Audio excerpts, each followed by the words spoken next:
Well, Governor Brad Little has his veto stamp out, and he's getting to work. Justin Corer is joining us now with which bills the governor stopped from becoming law. Well, Hunter, these are bills that maybe people have not heard a lot about, but they do have important topics that they're dealing with, like money and daycare. And let's start with that. The first bill to get the axe clarified two issues with a bill from last session. It would have lessened regulations on in-home daycare providers. But Governor Little said, quote, House Bill 758A threatens child safety.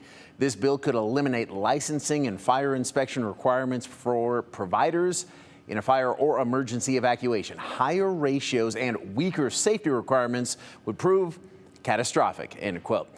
The second veto is on a bill that would have taken money from canceled building projects and put it into other accounts. Governor says state law requires that money go to building projects. His third veto was on a bill that would have put more than $50 million in the rainy day fund.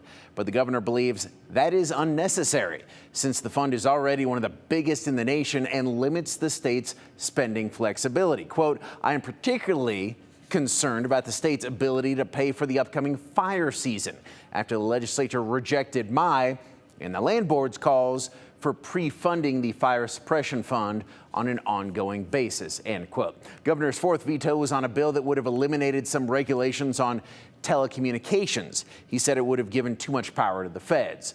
And his final veto was on a bill that would have tried to protect people from scams involving virtual currency kiosks. He said that was the right idea, but he said it was written too poorly, and quote, Idaho seniors deserve a law that works, one that gives regulators the tools they need to stop fraud while giving businesses clear rules to follow, end quote. Now, the legislature can, if they want, try to override the governor's veto with a 2/3 majority on each of these bills, but they would have to reconvene the legislature since they've already sine-died. Hunter? Okay, so have you heard whether or not they want to do that?